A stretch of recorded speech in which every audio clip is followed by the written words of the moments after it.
আজকে এই সুন্দর স্বর্ণালীতে খিদিরপুরে এই মন্দিরের নাম কি?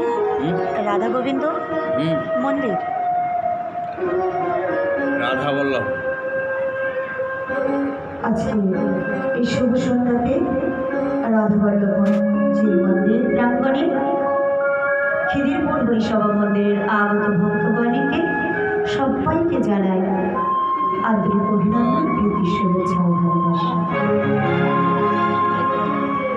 সেই সাথে সাথে ব্যাসপীঠের পাদের বিম্ব থেকে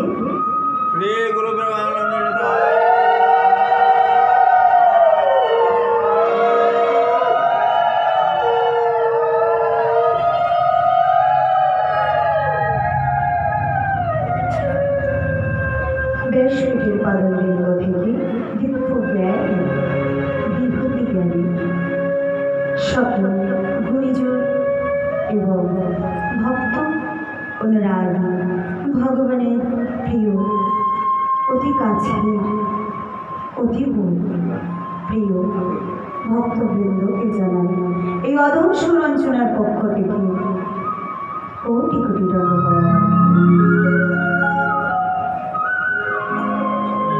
প্রণাম জানাই।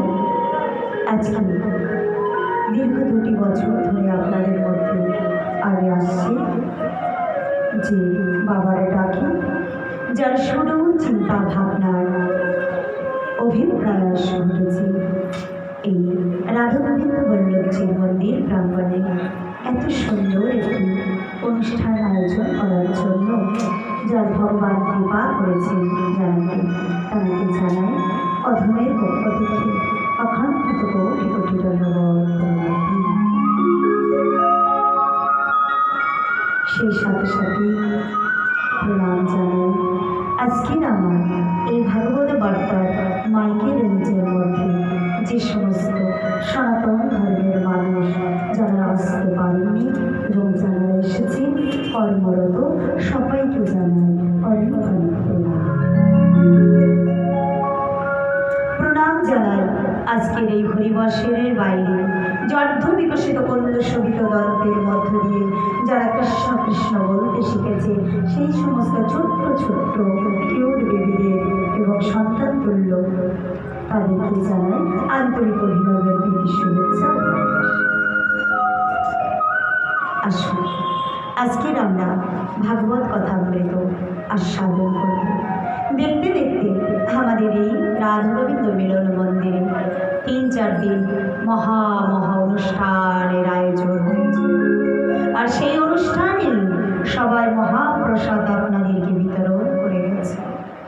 আর আপনারা প্রাণ ভরে সেই মহাপ্রসাদ আস্বাদন করেছেন। কখনো বা হরিনাম সংকীর্তন, কখনো ভাগবতীয় কথা, কখনো বা কীর্তন অষ্টকালীন লীলা। কিন্তু অনুষ্ঠানের মধ্যম প্রান্তে এসে কিছু কিছু উচ্ছিষ্ট পাঠ আছে, সেই প্রসাদ মহাপ্রসাদে দেওয়ার তো আমার কোনো ক্ষমতা নেই। আমি অধম সুরঞ্চনা আপনাদের মধ্যে এসেছি, তাই উচ্ছিষ্ট পাতাটা আমি ফেলতে এসেছি, পরিষ্কার করতে এসেছি। সেই উচ্ছিষ্ট পাতা পরিষ্কার করবার সময় যেন এক মনে এক প্রাণে সুন্দর করে পরিষ্কার করে দিতে পারি। আপনারা কৃপা করবেন, আশীর্বাদ করবেন, ওই মহাপ্রসাদের থালাটা যেন পরিষ্কার পরিচ্ছন্ন করতে পারি। বলে নিতাই গৌরী প্রেমানন্দে প্রেম